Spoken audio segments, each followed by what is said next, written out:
We're continuing in our series in 1 Corinthians chapter 13, and we're going to look at verse 5, this morning. It's a fact of life that people hurt each other. How many of you have ever been hurt by somebody? Put up your hand. How many of you have hurt somebody? Put up your hand. That just is a natural thing. Either intentionally or unintentionally, we hurt each other, and we're going to hurt people, and they're going to hurt you.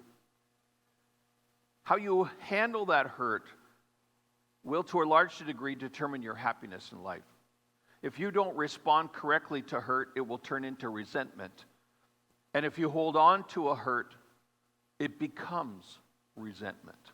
Resentment eats up your energy in such large quantities that eventually you're emotionally empty and you have nothing to give. So our passage this morning, 1 Corinthians chapter 13, verse 5, says this: love keeps no record of wrongs. It does not hold grudges. Now, this word record is an accounting term. For you accountants, you get that. It says it doesn't keep a ledger of wrongs. We're going to look at a man in the Old Testament. So if you have your Bible, I want you to flip over to Job, the very beginning of Job. We're going to look at his life today, because if there was ever a man who had a reason to be resentful, it was him. He probably was the wealthiest man who ever lived, and in his day he was definitely the wealthiest man. And one day he lost it all. He had every reason in the world to be resentful. But instead of getting resentful, he recovered from the resentment, and the Bible says that God made the last part of Job's life even greater than the first. Regardless of the pain that you've had in the past, God can make the rest of your life the best of your life if you'll do just what Job did. So let's look at some causes for resentment this morning. There are a few of them. First of all, what people say about us. Job chapter 12, verse 5 says, "You have no troubles." He's talking to his friends. "Yet you make fun of me. You hit a man who is about to fall." Can words hurt people? Absolutely they can. You've heard me say this before: sticks and stones may break your bones, but names will never hurt me. That's not true. Given 90 seconds, you can recall things that kids said to us on the playground that still hurt. It's amazing how labels stick with us. They still hurt today. In fact, many of us aren't living under the label that God or that Jesus has given to us. We're actually living under the label that other people have given to us. The second one is what people think about us. Job says, "You think you're better than I am, and regard my troubles as proof of my guilt." You see, here's one thing I want you to see. Some people think that because there's trouble in your life, it's because there's sin in your life. I got news for you. We all have sin in our life. We were born in sin.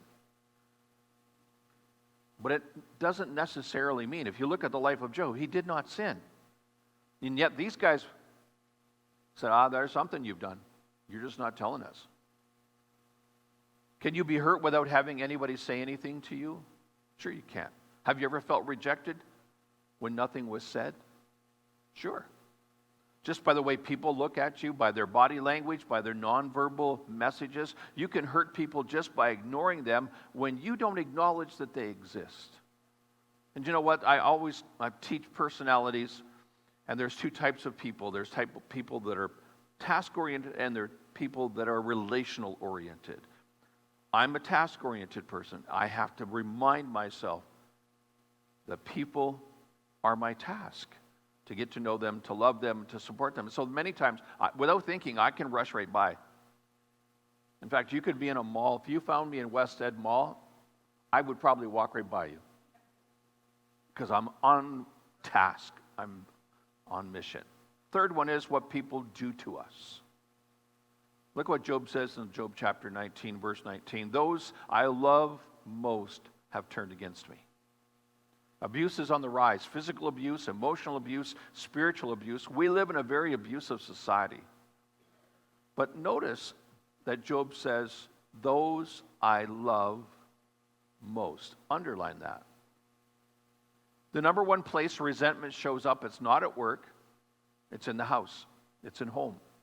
The closer people are to you, the greater chance that they have to hurt you. They can betray you. They can be disloyal. They can say hurtful things and do hurtful things. It's in our homes that we have to deal with resentment the most. What people say, what people think, and what people do about us are what causes resentment in our lives.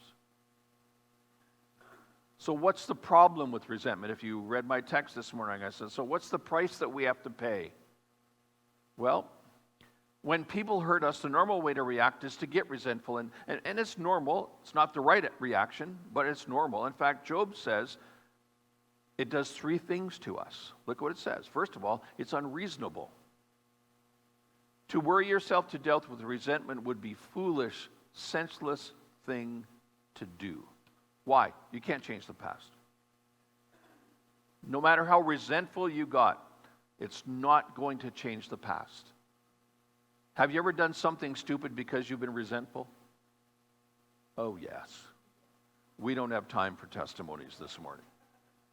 I'll show him or I'll show her. And then we go, oh, why did we do that?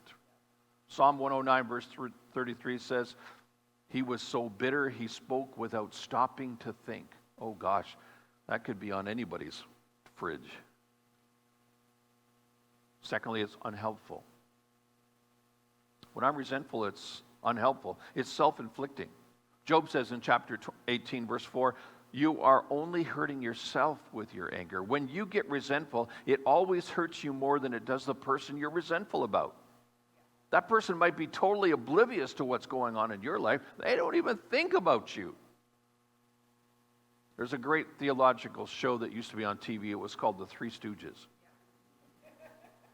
And this supreme theologian, Curly, is all upset because a guy kept slapping him on the chest. And he couldn't stand it. So he goes to Mo and he says, I know what I'm going to do. I'm going to get some dynamite and strap it to my chest. And the next time he slaps me, it'll blow off his hand. That's about how smart it is when you're resentful. While you're stewing and spewing and upset, they're going on with life. Someone has said this, resentment is hell in the heart. Write that down. Resentment is hell in the heart. Friends, the most miserable people that I know are people who are filled with resentment. It's not helpful. And Job would also say, thirdly, it's unhealthy. Job chapter 21, verses 23 to 25 says, some men stay healthy till the day they die. Others have no happiness at all. They live and die with what? Bitter hearts. You can't be resentful and happy at the same time. If you're holding a grudge, if you're holding on a hurt, it's unhealthy. People will say, well, watch what you eat. It's not so much what you eat, but it's what's eating you that makes the bigger difference in your life. On a Saturday, a pastor went to visit a fellow who was paralyzed from the waist down. He lived in a mobile home near the church. He was the bitterest man that the pastor had ever met. He was a rancher, and 6 months earlier, he had been kicked by a cow in the back, and he was paralyzed from the waist down. He was very, very bitter against God, against the doctors who hadn't been able to cure him, the insurance company who hadn't paid him, the church members who hadn't visited him, the cow who had hit him. He was bitter, full of resentment. And the pastor said to him one day, God may want to heal you of this paralysis. I don't know. I don't know what his plan is for your life, but he may want to heal you, but he's not going to heal you first until you get rid of all the bitterness in your life. It's poison. It's worse than cancer, and it's going to eat you alive. And that man bowed his head right there. Tears began to flow down his cheeks. And he said, God, I've got to get rid of this resentment, flush it out of my life, get rid of this bitterness, and fill me with your forgiveness and love. I'm only hurting myself. He prayed that prayer, had a big smile on his face when he was finished. And the next day, he came to church and sat in his wheelchair in the back row. In the end of the service, the pastor said, it may be that some of you here would like to have us pray for you for something special. If you want, come down and we'll pray for you. The man got up out of his wheelchair, walked to the front of the church, and it was the first time that he had walked in 6 months. You have no idea what you're doing to yourself when you hold on to a hurt or a grudge. It always hurts you more than it does anybody else, and it always ruins a relationship. Proverbs 17:22 said, "A cheerful heart is like good medicine, but a crushed spirit dries up your life." If we don't deal with resentment, it will dry us up like a little shell of a person if we let it. For your own sake, for your health's sake, let go and forgive. So, Bob, you might be saying, so what do we do? What's the cure? What's the cure for resentment? I want to look at the three things that Job did. These aren't things that I thought up. These are things that I pulled right out from Job's life that allowed him to turn his life around and made the rest of his life the best of his life, and in spite of all the tremendous pain that he'd gone through. And if you're not familiar with the story of Job, go back to chapter 1 and read chapter 1 and chapter 2 of the book of Job, or Job, depending on how you read it, and find out what happened to him. It was a disastrous experience. So what do we have to do? The first thing is reveal your hurt. Admit it. Tell the truth. I can't be quiet, Job said. I'm angry and bitter. I have to speak, he said in verse 7, or chapter 7, verse 11. Job emotionally vomits. God, I don't like this. It's not fair. I'm ticked off. I'm angry. This situation stinks. He tells God how angry he is. What did God do? Do you think God was upset because Job decided to just let her go? God knew Job was upset from the moment he got upset. He just wanted Job to admit it and get it off his chest. You see, the start is to reveal your hurt, because revealing your feeling is the beginning of healing. What in your life that you're pretending, what is it in your life that you're pretending not to know? What is it in your marriage that you're pretending is not there, but it is there and it bugs you? Maybe it even hurts.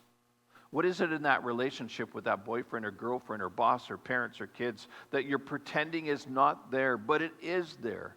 It's like the pink elephant in the living room. What pink elephant? And we're all walking around it. What is in your family that you're pretending isn't true? There are 4 things that you can do with a feeling, a negative emotion. Is repress it, suppress it, express it. Those are all negative ways to deal with the feeling. Or you can confess it. And we learned about that in the 40 days of prayer. You have to admit it to God. You tell God. Some people say, I'd like to close the door in the past. Yeah, you have to, so that you can move on to the present. It doesn't matter where you have been as much as the direction of your feet today. You can't change the direction that was behind you. But by altering your feet, you can change the direction in front of you. You need to close the door in the past, but there's no closure without first disclosure. You can't close the door. I can't close the door on my past until first I have faced it and I admit it and I share it with somebody. If somebody says, I'm just going to try to bury my past, but the problem is it keeps resurrecting itself because it's a live burial. If you haven't dealt with it, it keeps popping back up. Any trigger that triggers that memory brings the hurt back. You've got to deal with this first. And some of you need to go home and write a letter to God. And you need to be as explicit and as honest and as expressive as you possibly can be. Just like Job did. Talk about all the things that have hurt you. Where things happened and when things happened and why things happened. You got to tell God your feelings. He's not going to be blown away. He understands you. Write that sucker out and then just go and burn it. And then you've done it. First thing you have to do is reveal your hurt. The second thing you need to do is release your offender. Release your offender. Let him go. Forgive him. Forgive her. You're never going to have relief until you do. Job's friends hurt him tremendously.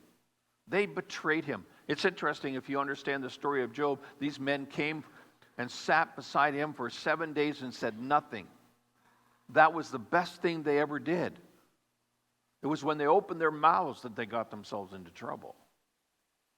They were disloyal. They criticized him. They misunderstood him. Nothing hurts more than being misunderstood or falsely accused. It wasn't Job's fault at all. He was innocent, but he had every right to be resentful. And God did a turnaround in Job's life. When did he do the turnaround and break him out of the problem into a new life? Not when Job had retaliated, not after Job had got revenge, not after he had been resentful, but after Job had released his offenders. Look at the verse in your notes. After Job prayed for his 3 friends, the Lord made him prosperous again and gave him twice as much as he had before. Will you circle after? It was after Job had released his offenders. Why is that so important? Because we become what we focus on. I don't want you to miss this. This is an important principle. Well, I'm not going to be resentful. When you say that, what are you focusing on? Resentfulness. Bitterness in your heart does very strange things to your personality. We're not meant to walk around carrying grudges. It takes a toll on your life. It's like a hook. You've got to forgive that person so that you can be released. As you release them, you release yourself. So how often we need to forgive? Matthew chapter 18. What's it say? Peter asked Jesus, how many times should I forgive my brother when he sins against me? Up to 7 times, by the way. Tradition was 3, so he had doubled it and added 1, thought he was in good state. Jesus answered, not 7 times, but 70 times 7 times. Here's the key. If you count, it's not forgiveness. Doesn't matter whether it's 70 times 7. I mean, you can do the math. What he's really saying, it's the principle here, is if you're counting, it's not forgiven.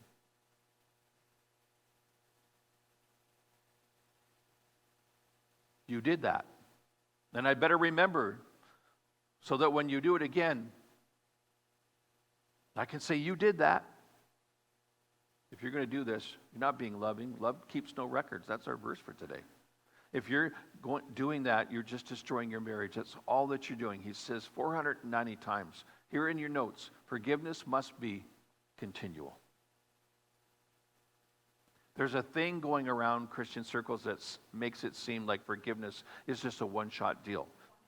I was severely hurt, abused early in my life. I've come to a service, bowed my head, and I've said, I forgive them. Is that all I need to do? I sincerely doubt it. Forgiveness is a process, folks. It starts by releasing them. Every time that memory comes up, you have to forgive them again and again, until you know that you release them. And then you don't have to do it anymore. How often? As many times as possible. So how do I know when I fully release them? Oh, here's the deal. When it doesn't hurt anymore.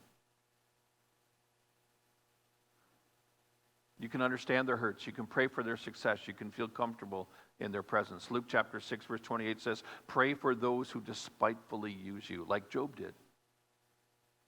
When you finally release them, when you feel like forgiving them, you can usually stop. If you don't feel like forgiving them, then that means you need more work to do.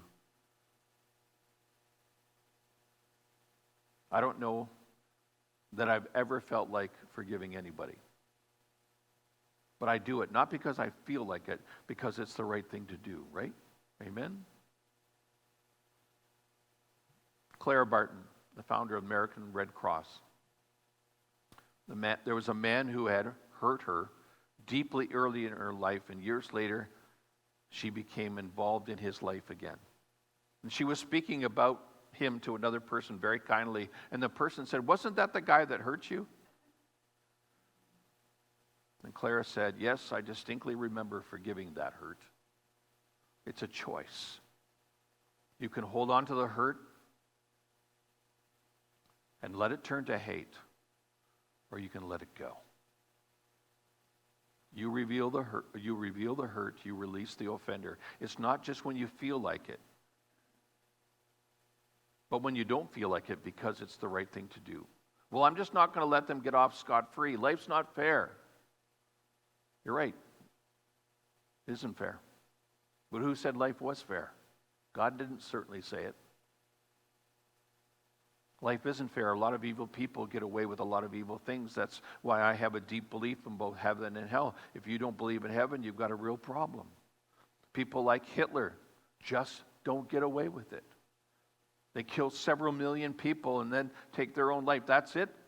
God's only a God of love, but he's also a God of justice. One day he's going to settle the score. The Bible says we're going to have a call for an accounting. Life's not fair, but one day God is going to make it even. He will settle the score. And my suggestion to you is to do what God says to do. Forgive the person and let God worry about evening it up. So Job says, reveal your hurt, release your offender, and then the third thing is refocus your life. That's how you heal a hidden memory. As long as you focus on somebody you resent, they control you. You're worrying about something they've already forgotten about. And Job did 3 things in refocusing his life. But we don't have time to get into all of these. But I'll look at this verse that's on your screen and in your notes. Put your heart right, reach out to God, then face the world again, firm and courageous. Then all your troubles will fade from your memory like floods that are a past and remembered no more. Job did 3 things, 3 steps to inner healing here. Number 1, put your heart right. Do the right thing and release the offender. We just talked about. Second thing is reach out to God. Invite Jesus to come in and fill you with forgiveness. Why? Because I don't think that you or I can manufacture enough forgiveness in our lives to handle all the hurts that we're going to face. Not only of those that have happened in the past, but what is going to happen now and even before we die. You'll be hurt many times. I hope you understand that. If you think you're going to get through life without being hurt, I've got land for you in a swamp that you can buy.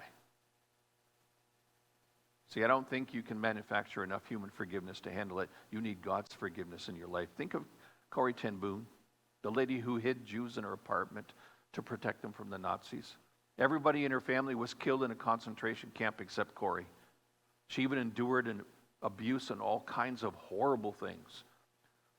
She later went back and met with the guards that abused her and forgave them. Think about that. You can't do that with human forgiveness. You need God's supernatural power in your life in order to let go and to be able to say, it wasn't good, it wasn't fun, it was bad, but I believe that God can even bring out of the bad, and somehow the rest of my life is going to be the best of my life. Sounds like Job? And then the third thing he says is face the world again. When you're hurt, we're tempted to withdraw, to put ourselves back into a shell, to put up a wall. I'm never going to let another man get close to me. I'm never going to have any other relationships. I'm never going to let my guard down so that people can see what I'm really like. I exposed myself and they took advantage of it. I was deeply hurt. I'm just going to build up a wall. And when you do that, you're only hurting yourself. Put your heart right. Reach out to God. Then the memory is going to fade and the pain is going to be released. That will happen. Some of you may say, I need to get my memory healed, then I will face the future. That's not the way it works. He says, do these 3 things and face the future, and then the memory will heal. How? Well, here's the principle I want you to understand. You cannot resist a feeling, you can only replace it. The more you fight something, the more you embed it in your life. It's the law of life. Whatever you resist persists. If you do all of these 3 things, you can be emotionally healed. I believe that. And the happy ending of the story is in Job chapter 42, verse 12. What does it say? God blessed the last part of Job's life even more than he had blessed him the first. I think God brought you here today so that he could say to you through me, you matter and I care about you, and the rest of your life can be the best of your life if you'll let go of these past hurts. So what hurtful memory are you hanging on to? Somebody said something or did something or thought about you, caused you pain. Maybe it happened years ago, but when something triggers your memory, it's painful just as it was a long time ago this very day. Who have you said about, I'm never going to be like that person?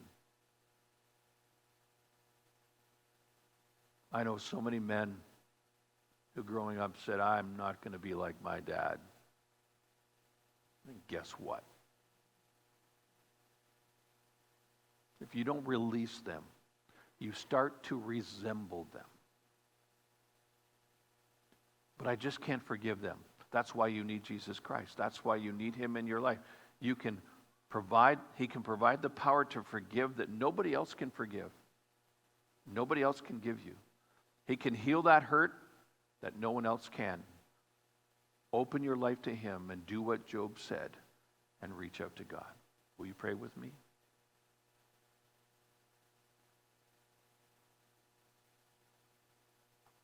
I'm sure that God's spoken to you very pointedly today, some of you. Would you pray this simple prayer in your mind? Jesus Christ, I want my heart to be right. In faith, I'm reaching out to you. Please take this resentment out of my life. I choose to forgive them. And if someone comes to your mind, forgive those situations.